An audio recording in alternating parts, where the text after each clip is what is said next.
Hi, my name's Michaela and I'm one of the founding directors of an organisation called Flourish Together. We're a social enterprise ourselves and we're thrilled to have been invited by Sector 3 and partners to come and deliver some webinars that helps people thinking of starting a social enterprise to get some ideas and inspiration. And those of you that have been following this webinar series 1 will be expecting our last but not least session 4, the cherry on the cake, where we're going to be talking about an introduction to funding for social ventures. We're going to come back to full-on income generation strategies in the series 2, where we're talking about business planning and income generation. But this session today is really about thinking about what is funding and how you go for it and how to achieve bid writing success is basically what we're going to cover. Just to bring you up to speed, so far we've looked at who are social entrepreneurs, who develop social ventures and why. That was part 1. We've looked at various tools to help you develop and strengthen your ideas and get the best solutions to meet your knowledge, skills, passion and sort of the piece of the jigsaw that you're trying to tackle. We've looked in the last session at legal structures for social ventures, and then there's this final session to wrap up this set of series 1. So strap yourselves in, there's a lot to cover. Basically, what we're talking about starts the conversation around what your income generation cocktail might look like as a social venture, whether you're just developing an idea or whether you're evolving what it is you're doing and you're thinking through where's the business model and what we're doing here. This just gives you a way of checking you've got activity happening, income generation happening in each of these areas. And we'll cover this in much more depth in series 2, where it's likely that you'll be trading, you might be having commissioned work, you might be fundraising, funding, and as you grow, you might need to look at social finance or social investment. Not all social ventures do. Sometimes small is beautiful, or sometimes you don't need to go down that track. But this is the cocktail that people will often think about when they're looking at where money comes from for social ventures. And what we're talking about today is the bottom 2, fundraising and funding. And I'm just going to quickly look at funding in particular, because it's different. Fundraising is different from funding. So I just wanted to flag up the difference before we start talking about funding. So fundraising is that kind of free money, if you will, unrestricted funds, resources, and other pro bono help. There's no application form usually, or it's not something that you have to fill in, hope for the best on, wait for these timelines for funders to get back to you. That it's not a process like the funding application process that we're going to talk about in a second. This is a way that you could go out tomorrow and start looking at bringing in resources for your ideas, your projects, your activities, or your organisation or company, depending on where you are with what you're doing. So things that fall under the fundraising banner might be things like crowdfunding, for anyone who's heard of that. It's e-fundraising down the bottom. Crowdfunding is a form of e-fundraising, and there are various platforms that help you crowdsource cash, people's time, and other things. So you have to have a crowd to go to for crowdfunding. It's not something to be taken lightly, and it's another webinar in itself. And we do have a podcast. If you looked at Women in Social Enterprise or Women Supporting Social Enterprise podcast on all the usual platforms, we have a podcast that talks all about that and gives you your top tips for how to run a successful crowdfund campaign. And we hear from people who've run them. So don't go into that without really thinking it through and putting a plan together, or it's easy to fail if you don't have it well thought through. CSR, corporate social responsibility, meeting people and looking at different companies that have strategies around CSR and how they might invest time or money or assets or space or expertise. more often than not, you just want to go in and get some cash and get them to sponsor something. But in reality, it doesn't always work like that. And it may be more softly approach might work best, where they will spend time doing something with you, or they'll talk to people in your organisation, test something before looking at a full-on funded sort of sponsored project that you might co-design with a corporate or a larger business. If it's not corporate you're going to, then partnerships with local businesses for all sorts of things. They might financially invest in something, they might, as I say, have space or people or raffle prizes. It depends what you're looking for, doesn't it? But partnerships with local businesses, there might be people in local businesses who would make great members of your group, committee or board. So there's different ways of making partnership with local businesses to make those partnerships work well for you. Some people use memberships as a way to fundraise. So people might make a donation. They're not paid membership. This is like a donations membership where people would donate or potentially donate a regular amount as part of a membership, feel part of a particular group and get particular information, services, benefits from that. There's something called community shares and social impact bonds. Slightly more complicated again, but it's a way of reaching out to the community to contribute an amount into what it is you're doing. So community shares, people will pay it as part for shares, and they'll be looking to get their money back. Unlike some of the other fundraising types, a share issue would normally set a period of time when people can then get dividends off their shares. Social impact bonds are different again, where normally it's like a private sector partnership or multi-agency partnership that you demonstrate how much you're saving the public purse, and they invest in you through a social impact bond. And on the opposite side of the scale, very simply, ticketed events with raffles and other fundraising activities. These are options for you. They're options for most people. Community share issues, less so, from a standing start, but everything else is something you could go and look for and try to think about securing resources from. The other thing to bear in mind here, just going back to partnerships with local businesses and some of the other things, when we're thinking about this, we've thought a lot about money in the main, fundraising for money, but fundraising for people's time and looking at pro bono support, free use of spaces to save you rent and room hire costs, and these sort of things can make a massive dent in your expenditure. If you've got free room hire for a year, that can be worth a few £1,000s in reality. So just thinking creatively about what fundraising can do for you is a really important thing for most businesses, and particularly community initiatives, community enterprises, social enterprises, all of these things we've been talking about through this series. So that's fundraising. Many other ways to fundraise. We'd love to hear more about how you've been going about it.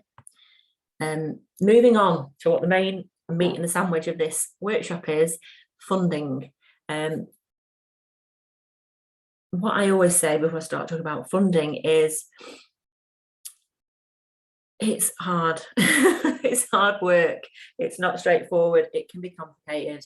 It's not guaranteed. And all of these things will get repeated, I'm sure, as we go through the workshop. But bottom line is, if you could spend 7 days a week looking at funding, or you could spend 7 days a week looking at trading, and what would the difference make? What would the difference be for you investing your time in a particular type of income generation? Trading wise, you're always going to get, repeat business. The money's there in your hands or in your bank account at the point of sale, and nobody's telling you, other than your accountant and the tax man, nobody's really telling you how you have to report on that and what you have to do with it. There's not extra hoops to jump through other than having a great sales spiel, delivering a good service, having a good product, and engaging well with your customers, beneficiaries and stakeholders. funding, I just say that trading is by far and away, as a social enterprise where you can trade and there aren't limits on that, is by far and away one of the best ways that you could spend your time. However, in reality, social enterprises set up in areas or work with people whereby there's not always a market to pay for the service, or there's not always the person setting it up hasn't always got the means to set up the business of their dreams or what they would like, but they've got a great business idea. It's going to have a social purpose, it's going to create community impact, and so they're potentially eligible for funding to start. And so there's different reasons as to why funding might be a route for you. And in this workshop coming through now, the main focus really is helping you look at the key to achieving bid writing success. And so, you know, there's no such thing as perfection. You know, it's everybody's learning really, whether they're writing the bids for the first time, whether they've been running them for years. The goalposts always move, the funds always change, and the priorities always change. And so hence my caveat that trading is always the best way to spend your time trading, or, you know, potentially commissioning. I just got a quick checklist to think about before we look at this. Hopefully this isn't obsolete and out of date, depending on when you're looking at it, but it was just reiterating that through COVID, the landscape of funding has changed a little bit. And obviously there's government funding, there's charitable funding, there's various sources of cash and investment out there. And so this just helps you think about some options that you may or may not have encountered. So it was just throughout this series, I had mentioned sole traders.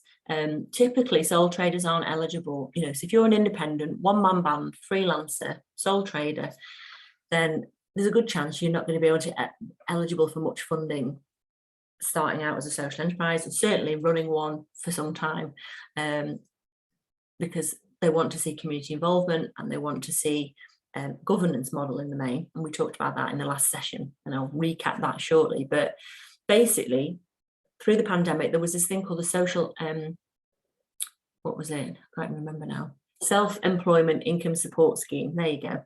And I'm getting confused with my SEs. And so if you're self-employed, if you fall between the right brackets of what they're wanting to fund, and don't get me wrong, there were a lot of people, this is a bitter pill because you were a startup, but you hadn't got these 2 or 3 year accounts, or you weren't turning over enough money to realistically draw down much SCISS money. But it is there, I think, on their 5th wave at the point of me recording this. And who knows, God forbid, if there's another lockdown or whatever else, there'll potentially be more SCISS money to come. So if you're eligible, and if your business has been impacted by the pandemic and you've not been able to trade in the way you would normally, do check out the government's website and they want your UTR number and 2 to 3 years accounts. And if you know what I'm talking about, you'll have been doing this, and you might just prompt you to check, are you eligible for any more? And if you haven't done this and you've kind of fallen through the net, it might be worth a look.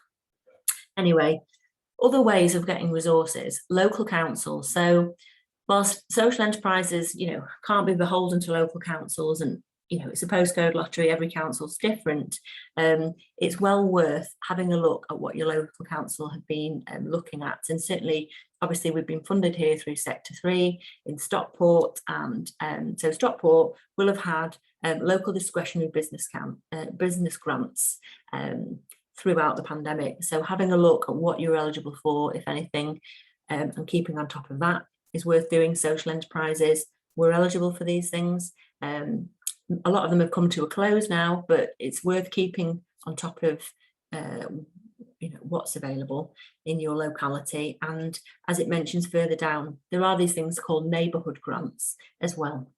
And local councils often have neighbourhood grant schemes for doing good, improving the situation, relieving poverty, environmental improvements and things for young people through neighbourhood grant schemes. So worth having a look at that.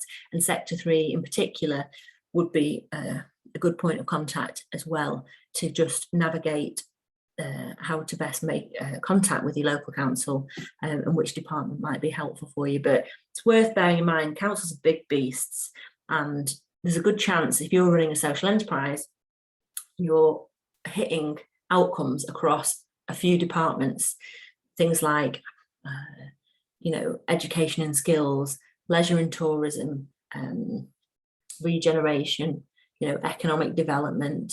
Who knows?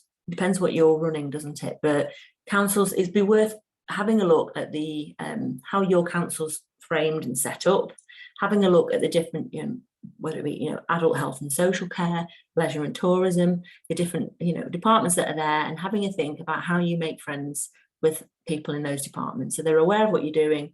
If they can't invest in what you're doing, they can at least promote what you're doing, and they might be able to offer support, or they might be able to consider you as part of future commissioning opportunities at a relevant point in time. So councils must, you can't be beholden to them, and there's no guarantees they're going to be investing in what you're doing, because all councils are facing cuts and challenges. Lots of councils, including Stockport, have policies and agreements where they're wanting to invest more in SMEs, local businesses, social enterprise organisations. So find out, where you best sit with that. There was, and there has been, and there's still evolving, various COVID response funding, different kinds of COVID response funding. So a lot of the larger funders put, through the lottery and others, created COVID response funding, Awards for All, Forever Manchester, GMCVO and others have had different pockets of money that come and go. We've got Salford CVS here, but obviously the Sector 3 is, you've got different small grants, basically, is what they tended to be, or grants that were meant to either help you stay resilient and keep alive and kicking through as an organisation through the pandemic, or delivering services in response to how communities are being affected. So there's a combination of different kinds of money that you might be able to look at and think about there. I would say as well, if you haven't done already, or you're not aware of these things, housing associations are a great place to think about accessing resources, making friends with. Housing associations are basically social housing. There's various ones around Stockport Homes, Equity Housing, Great Places, and various others link in and around the local area. These organisations support their tenants and residents to improve their lives, to get access to training and opportunities, to help reinvest in the local community and all this sort of stuff. So housing associations will often have community investment funds. They might have tenants and residents groups and funds. They might have community soups where they invest in different projects. So it's just a case of looking them up, having a chat with them, and seeing if you could deliver services for them, or you might be appropriate to apply for funding. And what I would say is you don't always have to be a tenant and resident or live in their patch. If you're delivering services and high quality support, training, development opportunities, or other things, they might invest in you because you're boosting their community. So think about them if you haven't already. I've put general funding there. I'll come back to that because there's all sorts of toolkits and ways to find general funding that some social enterprises will be eligible for. And for those of you who have set up as a charity or are thinking as a charity, there's even broader amounts of charitable funding, albeit we're in complicated and competitive times. We've got on here that WEA funding. I'm mentioning this because there's something called the Workers' Education Alliance. That's what WEA stands for. They're a national organisation, but they're split into regional chunks. And in Greater Manchester, or in the Northwest, the teams have been fantastic at really understanding and investing in the voluntary community support sector to develop training and employability programmes at a kind of entry level and bite-sized chunk for so meaning that even small organisations who perhaps haven't gone for this stuff before can really diversify the quality of training and employment options that are out there. But also it's really helped to kind of capacity build the social enterprise and voluntary community sector, and certainly been a bit of a lifeline through the pandemic, where there's lots of organisations have been developing programmes for them.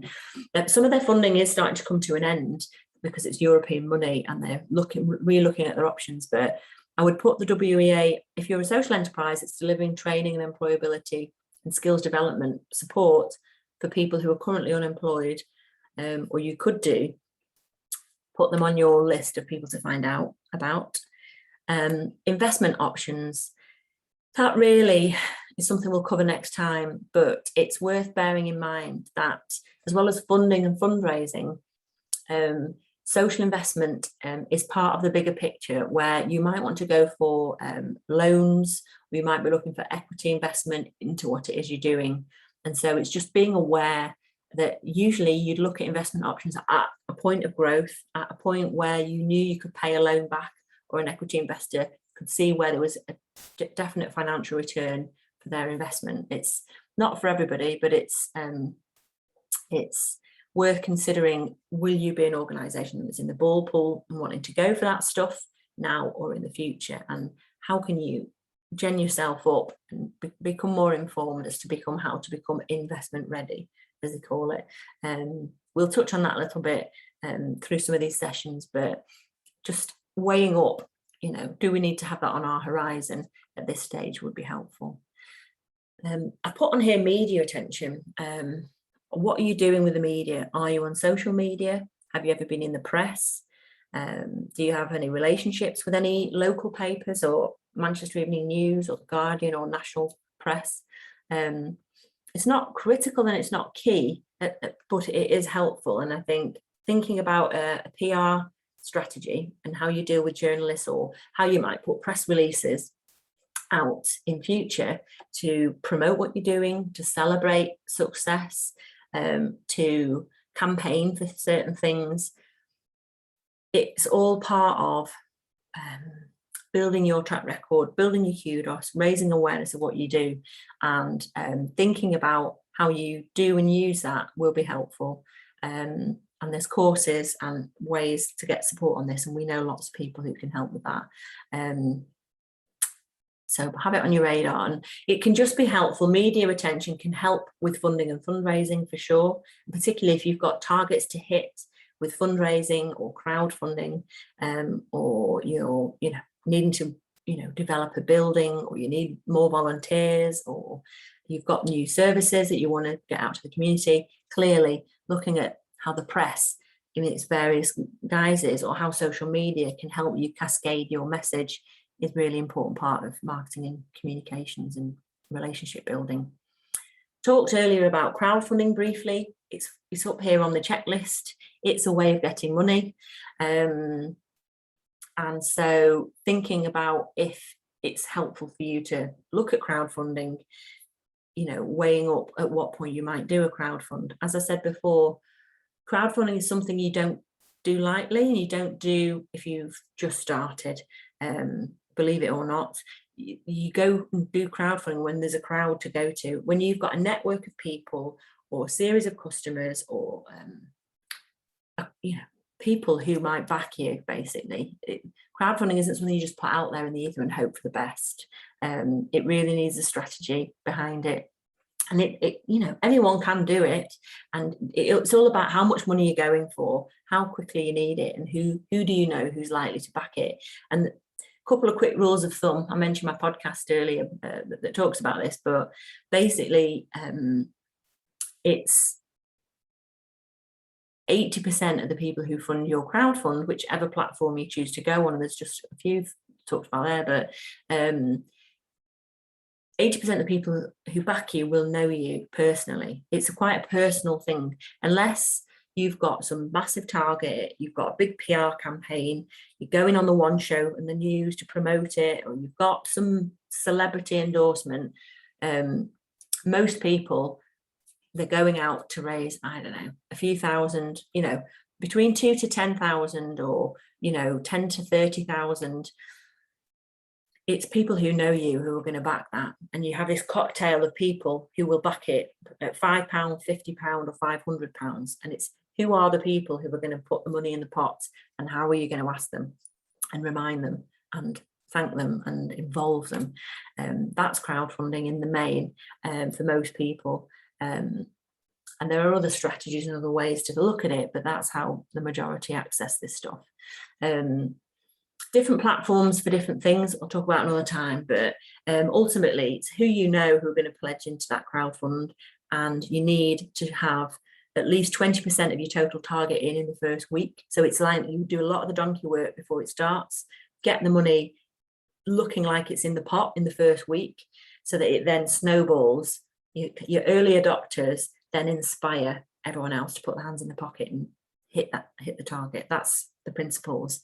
A lot more to it than that, but that's just a flavour for anyone that's looking at it. And the other thing to bear in mind with crowdfunding is it's a great marketing and awareness raising tool. If you're testing the water, and if you've you know people but they've not fully committed to something yet, or you're trying to get the word out, it's you're not just looking for money through a crowdfund, you're really telling a lot more people about what it is you're doing. There's a lot of use of social media and contacting everybody, so it's a good way to reconnect with people, and it's a good way to meet new people who might be interested in what you're doing. Wider fundraising we just talked about a minute ago on that past slide, and all the ways that you can think of that aren't about writing a funding bid. And then commissioning and trading we're going to talk about next time, but it's basically other ways of making money that aren't fundraising or funding, and building repeat business with the direct public or people who would commission, or other business to business routes to generate income for selling what it is you're doing. We'll come back to this, but ultimately, if you're going to start looking at fundraising, or rather funding on a serious sort of scale, you really need to think about how you're evidencing your impact. It's the only way funders are going to spot you amongst the crowd. So many people are applying for funding all the time, and you really have to have your story in place, a clear plan, and evidence that what you do works and why there's demand and need. And we'll cover some of this, but how you strengthen your bids through evidencing your impact is key. And we have got a whole section and session on measuring your impact and communicating your value, so look out for that. And last but not least, it's quite, from a standing start, it can be quite overwhelming. You just think, oh, where do I start with this, and why would they fund me? And I'm an unknown quantity maybe, or even if you aren't, you're just too damn busy or inexperienced to do this stuff. So don't you worry, because there are other ways of doing this. So if you're a sole trader, for example, or if you're a small organisation, or if you're just too busy and not able to get these things in place, or you haven't got the level of turnover that a particular funder might want to see, there are various partners and consortium approaches to funding and bid writing, and people who are more experienced in this, or that are maybe going for, I don't know, a few £100,000 to do something rather than just 500 or 5,000 or 20,000. The ones who are going for serious money through this will need a whole range of delivery partners and other people to deliver what it is they're doing. So understanding who the larger agencies are, or who the largest service and support providers are. Don't get me wrong, it takes a while and it will take years to build relationships with people. But if you've worked for some of these, or if you're not new to what you're doing, you're just new to running an organization, go back through who your former, colleagues, agencies, databases of who you've worked with before, and just think who are good champions, would be good partners, and who have you got something to add value to, and see if you could help them by delivering an aspect of something that can be written in a bid. There's more than one, I can't speak, there's always more than one way to skin a cat with this stuff, and more than one angle and approach. In terms of what I put in this box here, this quick win trajectory, this is aimed at people who are who's just starting out with this and thinking, where do I get started? In the pink, so unlimited, School for Social Entrepreneurs, and fundraising and crowdfunding are things that as an individual you can look at now. Whether or not you get anywhere, whether or not there's oodles of competition, whether or not you've got your plans in order, that Unlimited, the Foundation for Social Entrepreneurs, invest in individuals. SSC, School for Social Entrepreneurs, usually work with people who are individuals or people leading the thing at the start or as an ongoing support through their different programs. And they have people early stage and people who are then on their trade up program. So worth looking up to see if that could be of help.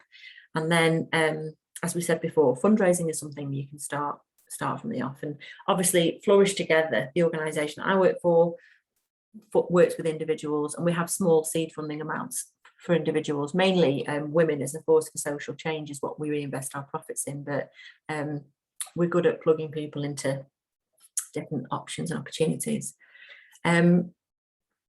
You then will move on to being constituted. So the last session was all about legal structures. And if you're thinking of becoming more than just you, or maybe you're already there and you've got a constitution or you're formed as some sort of company or some other entity, then your council neighbourhood grants, Sector 3 have got initial seed funding and start-up project grants or certain types of funding through their organisation, and they've got a big funding guide to all sorts of other stuff.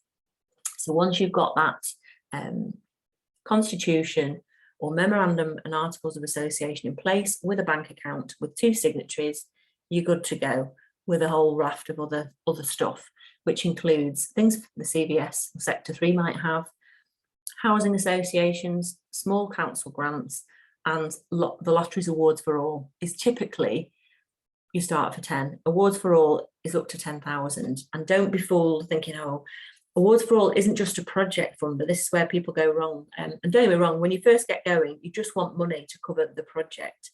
But what happens is if you become a chasing funding for projects, you never actually build the core of your organisation. You never really build the capacity of you and the team and putting everything in place, the organisational structures in place to make it all function. And the good thing with an Awards for All grant is that you can use that for business development and capacity building your own organisation, as well as delivering pilots, initiatives, new services, taking on assets. It's a really good catch-all fund to really progress things. And there's only a sort of 6 to 8 week turnaround time. Usually, sometimes it can be slightly long, but that's a good rule of thumb for the lottery. So the green ones are once you've got a constitution or a governing document like a memorandum and articles of association that can help you be recognised as more than you, having some community involvement and having an organisational structure in place to deliver that grant and those activities. At the bottom, I've then put, once you've been running a few years and you've road tested what you're doing, you've got some track record, you've a couple of years of accounts, you've a level of turnover, perhaps in excess of, £30,000 or more, you would then potentially be looking at other, don't get me wrong, some funders want to see that you're turning over $500,000 before they look at you. So it's a real mixed bag. But the WA that I mentioned earlier, larger lottery grants like reaching communities and some of the big ideas and some of the other thematic funds, the stuff around sports. There's obviously things like other shoots of the lottery like the Heritage Lottery, who you can look at for larger 2 to 3 year opportunities and trying to cover some of your core costs. And some of these will look at partnership and consortium bids, and you'll have had to be running a little while to be taken seriously and to have built your sort of allies, if you will, to be able to go for that. So I said quick checklist, we've gone through quite a lot there, but it's just giving you a whistle-stop tour as to kind of some of the options of funding that you may or may not have thought of, some of the wider considerations around building your track record and your awareness, and thinking about the fact that you don't have to go it alone and that you can partner with others. So just a quick commercial break here. We put a toolkit together to try and help people get their hands on all sorts of useful information around funds, funding and toolkits and links to stuff. So this Flourishing Beyond Flourishing Beyond COVID toolkit was sponsored by Manchester City Council that we put together. It's a little bit out of date in the first few pages that we're tweaking, but it's a good Bible, if you will, and one-stop resource of different kinds of funds, government and national government, local council, COVID response, general funding and wider opportunities, including different kinds of awards you can go for. There's a section on specialist BME support, and there's all sorts, there's a chunk of different toolkits depending on what kind of social venture you're running and what kind of support you might need. So it's worth a look. It's on our website, or you can use this link to track it down. And it's got over 100 links, as it says, to different funding and options. So once you've decided, I think we're going to give this applying for funding thing a go. Once you've recognised, are you an individual? Are you a constituted, formalised or incorporated entity? And what is it you're up to and who you're going to go for? These are some of the things to bear in mind. I've called it how not to write a funding bid. So, you know, don't go in blind to these things. You will waste your time and you will exhaust yourself and you'll get nothing in return. You know, people can get very frustrated and morale goes down when you put in loads of bids and nothing comes back. It's like, what was the point of all that? I think really, you know, reading through the criteria and what they want, only applying for things that you're clearly highly eligible for, and where you can meet, have a conversation with, or create a relationship with these funders. They don't all, as it says don't go in cold. They don't all want to hear from you, frankly. You imagine some of these funders have got hundreds, if not thousands, of applications coming in every year, and they can't, unfortunately, build a relationship with everybody. Some funders will and want to on purpose because it's part of their strategy, and they do a lot of pre-application support, or they are looking, some things you can only go for by invite because they're working in particular areas, or they're working on particular policy themes, and so they want to eyeball and build a relationship with who they're working with. But in the main, certainly a lot of the small grants, they haven't got time to meet with you. They might have a phone call if you're lucky, and because the way the world has gone very digital, everything's a bit automated and a bit arm's length, but where possible, try not to go in cold. And certainly if the more money you're going for, the more somebody's likely to have a conversation with you. It's the general rule of thumb. Yeah, don't go in with the wrong governance or track record. So the last part of this, part 3 of this series of little webinars in this series, we looked at governance. If you haven't got the right, you know, if you've not for private profit, if you've not got 3 non-related directors, and you've not got a bank account with 2 signatories, or you've not got the level of track record they're going for, don't put pen to paper yet. I mean, you can draft things out and you can pull, you know, get your governance sorted, get your bank accounts up while you're writing your applications, but they're very strict on those sorts of things, and you know, some of them want all sorts of policies and documents that they want to see in advance and these sorts of things. So make sure you've got those ready and seek support with like us, Sector 3 or wherever, to get those things in place. It says don't burn the midnight oil. I mean, chances are that will happen. You know, you're running a social venture. We all exhaust ourselves a bit from time to time, and we have to really think carefully about self-care and taking a break. And, you know, for example, I'm recording this on a Sunday, but I'm taking Tuesday off, so that's all right. So, you know, don't burn the midnight oil, because there's a good chance that you'll just exhaust yourself. And, you know, cutting and pasting stuff and writing, you know, your best bids aren't going to come at 2 a.m, I wouldn't imagine, with the best will in the world and the strongest coffee in the world. Really try to pace yourself with what you're doing, and when, I mean, you know, when you work best. So blocking the time to get these things down, and you'll learn as you go how long it takes to complete certain things. And the longer you've been running, the quicker these things take, and the more that success breeds success for this stuff, I've got to say. And whilst no two funding bids are ever the same, and it drives us all bonkers, that everything's got to be, tweaked, reworded, rewritten a lot of the time. The content, the key data, the stats, the testimonials, the types of budgets, and knowing that you're getting full cost recovery, as it says here. You know what you costed out, and you know what something costs to run, the better and easier it will become. Cut and paste. So clearly lots of people will cut and paste bits from one bid to another, but you've got to really watch yourself, because if you can come a cropper with that. If you're tired or you're banging something out quickly and it's all about some other fund and it makes no sense to the reader, then that's not going to be good. And like I've just said, more often than not, you can use the principles of a previous bid to create content for a new bid, but it's rare that you can just bang out one after another, because they're all worded so differently, and it's just ever so slightly different. That the response from one bid doesn't quite make sense on another. So that's why I'm saying don't cut and paste. Clearly people do, but you've got to really tweak and amend what you do. Don't ignore your competition or who the funder has previously backed. So often, especially with startups, there's no competition, there's no one like us, we're unique. And there's a good chance that's nonsense. Basically, a funder will be reading hundreds, if not thousands, of applications, and they will have come across an organisation like you before.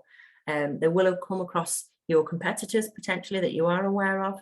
And even if you think, or maybe there is no organisation quite like yours doing what you're doing in your area, your competition isn't just who's doing something like you. Your competition is who your beneficiaries are engaging with. So if you're coming up with a new service to support people with mental health issues, and you're delivering singing for well-being, and there's no other singing for well-being here. There's plenty of singing for well-being here, there, and everywhere that people will have come across.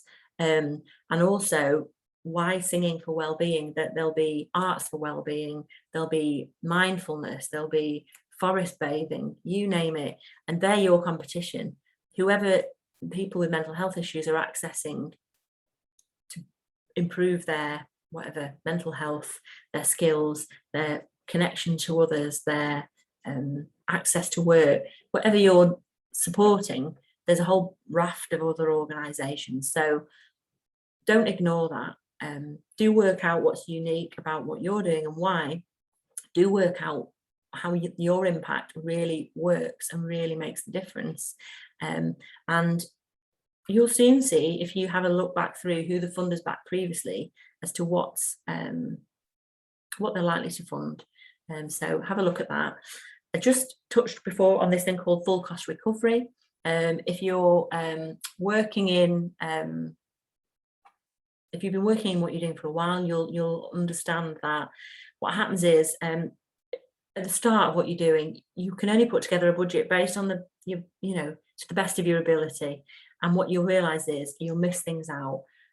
Things will go undiscovered. There'll be additional costs. There always are hidden costs, extra costs, or you'll have extra costs evolve as you grow. Basically, if you don't factor in everything, whether it's to a funder or just making sure the money's coming from somewhere, then clearly you'll go bankrupt or you'll go unpaid. It's as simple as that. And so make sure that you're doing a few things. You're putting together the best possible shopping list you can for what you think everything's going to cost. You're having a think about, does that need to be funded? Could we get that pro bono for a while or from somewhere? Is there another way? Is this being covered because you're paying someone's paying a ticket for this, and 80% of our costs are being recouped through ticket sales. So we just need to know we've got 20% coming from a funder to help subsidise the cost of what's going on. How are you going to ensure that everything's covered, basically? And quite often, you know, when you're first starting out, not all of your time is going to be covered, and you have to take a judgment call on how you feel about that, whether that's appropriate, whether you can. Even in a private business, there's a good chance the entrepreneur is not being paid for a chunk of their time. There are lost leaders, aren't they? There's an element of loss that you can make in order to generate the interest and test something out. And through a research and development phase, there's aspects of loss that you're going to have to swallow. But as much as possible, getting your budget written down with no stone unturned. And then when you start to use some money, funds, or resources to start to test and deliver all of this stuff, tracking exactly, well, what did it really cost and what did we save and what was over and what was under, keeping a receipt log of everything that you're spending. And ideally, the best way to track what's going on is do use that bank account that you set up. What can happen when you first start doing this is you faff about and you spend things from different places and you have to reimburse yourself because you've bought it from a different account. Wherever possible, if you can use the bank account that you've set up, which you should be doing anyway, but these things happen where you've been at the shops and you bought something from your personal account and you have to claim your expenses. If you can spend everything that you're supposed to be spending through the one account, then your monthly or quarterly bank statements will tell you exactly what it's costing you to run what you're doing. And that's a really good tool to aid you working out what's your full cost recovery. It says here, don't ignore the political, economic, social, technological, local, environmental context. That's what we would call a PESTLE report. So I'm going to talk about those briefly in just a moment, but what happens is, in order to help you stand out from the competition, in order for you to understand or help a funder or investor understand that you're fully aware of what you're doing, you grasp the local, national, regional and sort of political context of what you're working in, you need the stats and the data to be able to evidence that you know what's going on in your community, your sector, and in terms of the outcomes that people are prioritising or that you're trying to make a difference with. So we'll come back to that shortly, but as you grow, at the start, you can it's a pilot, it's a project, you're testing it out. They just want to know, who are you? You know, what are you the best team or the best people to do this? What's the idea? How do you know there's a demand? What's the budget? How are you going to measure your impact? These sorts of things are going to be key. But as you grow, having a real quality set of information around the landscape that you're operating in is going to be really important to answer the questions of the bigger bids and give them some real oomph, and not be make sure that you stand out against the competition, basically, with bids that are going in. I reiterated this earlier, so I'm not going to go over it. Don't assume that you're unique with the best idea solution going. I think I explained that earlier. They've read an awful lot of bids before, and even if you're quite unique, you have to show that you know that you're not, and at least talk about who's impacting the people that you're trying to reach as well. Don't go over the word count. So lots of funders out there have these online portals and they have a set word count and you can't go over it. It's a real pain. 150 words, 300 words, 500 characters, whatever it is, it's just tough. You have to get really good at simplifying what you're saying, taking out spaces and, different things to make the thing fit. But what I'm saying here is there's two sides to this. Don't go over the word count, but at the same time, don't write too little. I've worked for funders for over 12 years. I've run my own funding programs through Flourish, and I've written an awful lot of bids, both for us and for a lot of our clients who we do bid writing for. And when I'm sitting on the fence with the funders, making assessments on certain bids, which I do for a couple of companies, you know, it goes from one extreme to the other, and I'm just highlighting that here. You know, you can write too much and you can write too little. So finding the middle ground, being clear, being succinct, and giving the funder what they need. Read that eligibility criteria and give them what they're asking for is the key. And you know, you could write a million bids, or certainly several bids. What if you win them all? You know, what if you get all these bids that you're writing for? It's not likely, but it happens where you put in a few bids and then you get a couple back and you're like, ooh. Initially it's like, woohoo, you know, but at the same time, if you've not worked out what are these funders requiring back from you, what are their reporting expectations, have you got the capacity to fulfill what it is they're after? If they're after reports, if they're after quarterly stuff, do they want to meet frequently? I mean, there aren't many funders that do, but certainly they're all going to want your financial reporting back to them 2 or 3 times throughout the program, or once at the end, depending on how much you're going for. Have they got some ridiculous online system that you've got to go through and put all this stuff in? What is it? Just check it out, because you can win this money and then you can wish you hadn't, because it's a real faff. And that takes me back to, you know, putting time into trading is far and away the easiest way of making your money. However, you know, sometimes bids can be really helpful if, you know, you're doing some research and development work and this money is the pump primer money to help you to do that. If you're working in an area where the community can't afford to pay for whatever it is, and you're using the funds to offer a subsidised or free at the point of access service, or if you as an entrepreneur, you know, need this kickstart to get the money to set the thing up in the first place, because this not-for-profit profit business is going to be reinvesting in the community and making a difference. So those are usually the reasons for going for funding. And hopefully that information on how not to write a funding bid might just act as a word of caution as you sort of start to go into this stuff. So what I've got here next is things to prepare to respond. So this is not if you're going for a handful of early stage funders, if you're on your own. This is, you know, if you're up and running and you're incorporated, or you've got a constitution and you're going for whatever, a few thousand or several thousand and upwards, and some or serious grants. Basically, they'll want to see your company number or project number, company number or charity number, or they'll want to know if you've got a constitution. And what I'm suggesting that you might do here is create a document so that you have got everything to hand when these funding bids come out, because often they've got a very quick turnaround, or you're very busy doing everything you normally do, meeting the needs of your community. You haven't got time to write in funding bids. So if you've got it all down already, it's a quick job to just put it all in.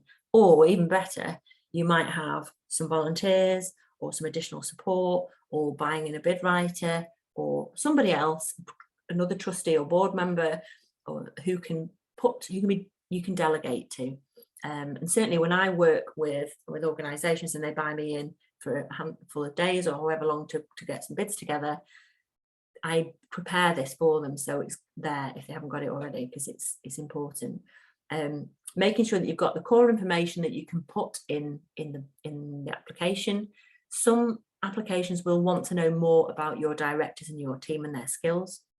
To be fair, as part of an overall business plan, if you put a business plan together, some of the stuff in a business plan is helpful for funding purposes. It depends on who's written it and how it's been written, and whether it's phrased in a way that's helpful for bids. So something to bear in mind. Often they'll want to see previous accounts. So having somewhere where you've got a couple of sets of previous accounts that can be attached or uploaded if they need to see those.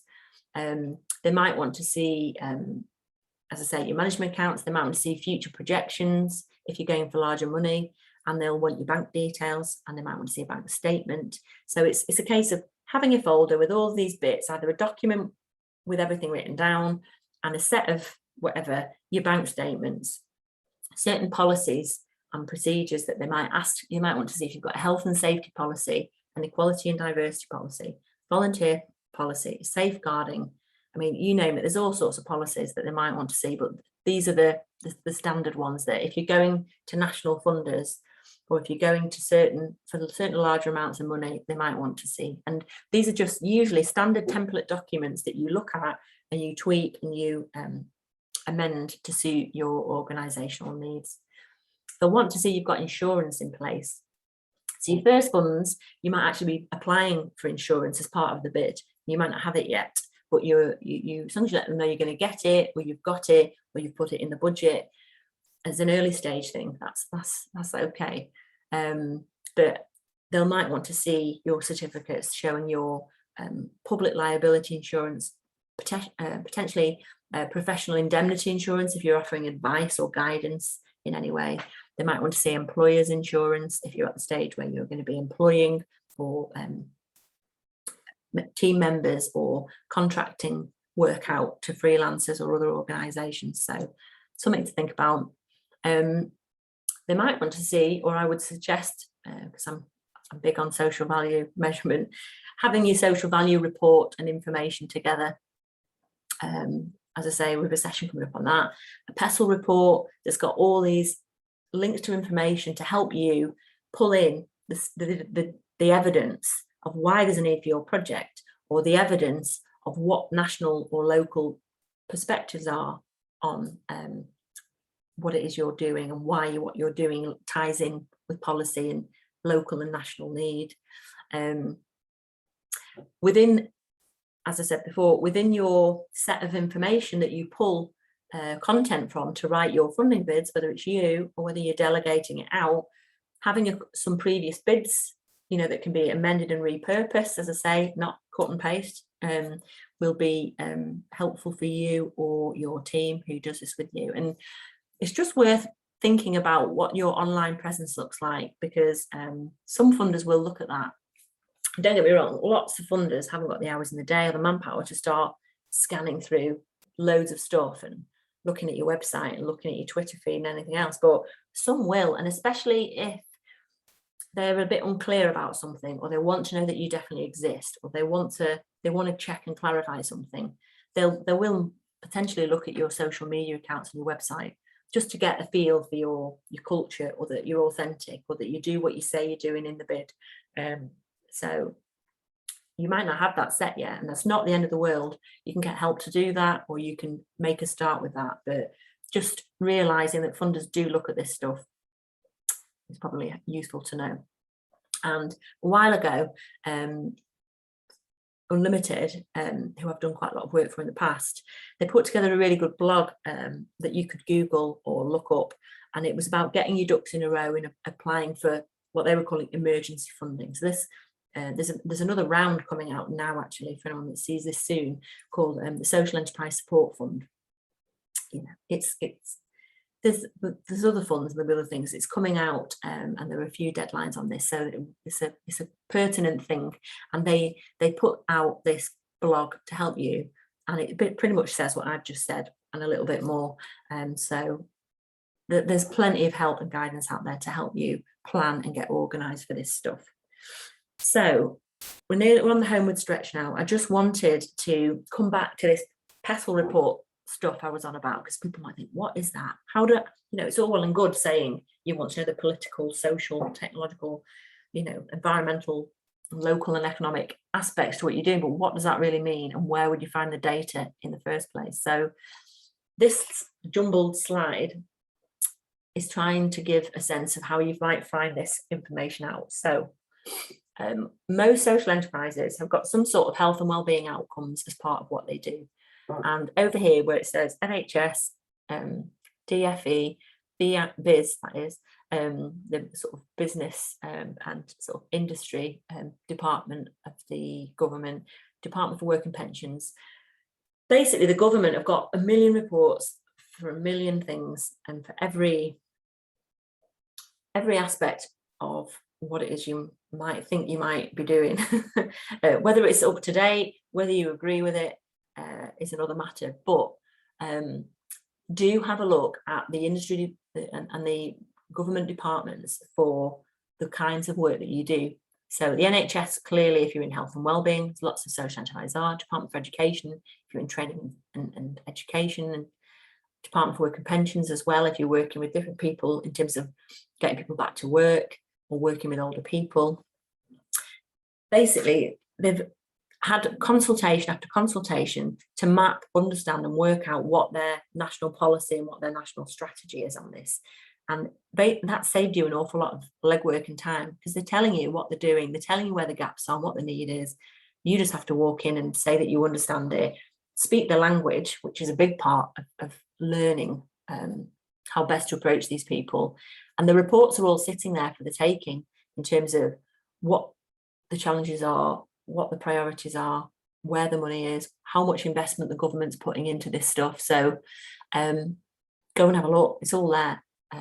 It's lots of bedtime reading, don't get me wrong. There's executive summaries and there's big, long, hefty ones, but the sooner you start getting your head around some of this as a social enterprise, the better. You don't have to follow it to the letter and you don't have to agree with it, but you need to be aware of it. On this screen here, it talks about the future in mind and the 5-year forward mental health review. Because lots of social enterprises are working in this, I thought, well, this is a good place to start, that if you're helping people improve their mental health, for example, then having a look at these policy documents, you can just Google the future in mind or a 5-year forward review for mental health. You'll get a feel for what these policy reports look like and these documents that get put together, how they're structured, and see what you can learn from them, and see if you can find what I call killer stats that you can put in a funding bid. If they're saying, why are you doing this? Well, how do you know there's a need? Doing your own research with your immediate community, having focus groups, surveys, and everything else with your immediate beneficiaries are two good, useful sources of information to help try and evidence need and demand. But in addition to that, you also need to know the national or local context to why there's a need, how it's clearly apparent, and how what you're doing feeds into local and national government strategy or sector strategy. So hopefully that makes sense. Flipping onto the local, so obviously you've got Stockport. Stockport's part of Greater Manchester Combined Authority, which the GMCA has a great website, Our People, Our Place. There's oodles of policy reports on there, strategy documents that's investigated, you name it, it's been mapped and consulted, and you can search for reports or click on symbols that make sense to you, if it's about housing or education or health. There's policy reports and consultation documents that have done the research for you. Basically, you can scratch the surface with who you know and what you can do, and marry that up with the statistics that are out there, and the statistics through Greater Manchester Combined Authority that will be fairly up to date and really useful, and will back up what you're saying and what you're doing from a different angle. In addition to that, you've got joint needs assessment. So Stockport will have its own JNSA documents. If you just Google Stockport Joint Strategic Needs Assessment, it will come up and you'll be able to get, again, loads of useful information. It's a combination between the council and the health sector. And they do this mapping and these consultations, and they come up with strategies for what needs doing. Again, you'll read it and go, wow, this is powerful stuff. This is useful for me. And you'll be able to pull out key stats and data that not only does it show you've done, the funder will know you've done your research and that you know what you're talking about. They'll know that you've looking at the bigger picture rather than just your immediate project. And it will also help show how you've placed what you're doing into both a local and a national context. And funders, certainly as you're going for larger amounts of money, they want to know that you know how to do this, and that you're doing it, and that you're very clear. Otherwise, it won't help you stand out above the competition in terms of understanding the arena that you're working in and understanding how your impact is tying in with key outcomes that are being requested, and making the difference in whatever sector it is. ONS, Office of National Statistics, brilliant, particularly for localized bids, or if you're trying to talk about a particular place, you can create funny little reports in your local area, just put in your postcode and it will come up with everything you need. It will tell you population demographics, ethnic breakdown, number of unemployed people, people with all sorts, you know, who's accessing what services. So it will really help you show the evidence that you've perhaps not even worked out yourself yet, as to what's going on, and can be updated. You know, you can, at the point in time when you do it, it pulls data from the most recent censuses and the most recent research that's been done. There are these things called Mintel reports, people may have heard of. Libraries have like hard copies of them, or I think you can pay subscriptions or access certain ones online. Mintel reports are sort of industry relevant market research, and there's like Gallup polls that have been done, and certain Mintel and Gallup and certain other organizations create intelligence for different sectors, and so these will give you the trends and the picture, and again help back up really solid evidence, really clever stats and data that will last a little while for you when you're filling in your need for evidence and demand in funding bids, but also if you're looking at commissioning options and going to commissioners to say this is why you need to do this, or if you're lobbying or for something in particular. So hopefully that's helpful. The only other thing I've got down the bottom here, I put CLES, IPPR, SC UK. So these are think tanks in a way, networks and think tanks, and they're organizations that produce policy reports. I should have Nesta on there as well, for example, and others, but they're people who do policy reports and intelligence gathering that are relevant for social entrepreneurs. CLES is a Centre for Local Economic Strategies. IPPR are like a public relations sort of think tank, and they've done some great stuff around regeneration and sector specific stuff. And SE UK, Social Enterprise UK, have done all sorts of reports that are sector specific for social enterprise and can give you all the stats and data, like I gave back in session 2, on what's out there and what the growth and impact of the social enterprise world is having, and to just back up why a charity, an investor or a commissioner should be working with you. There's definitely sound bites and stats in there, data that would be helpful for you. I've got this other one on here because it's been useful for us at Flourish. For anyone who's working specifically with women, you know, in trying to present the case as to why it's important to support more investment for women.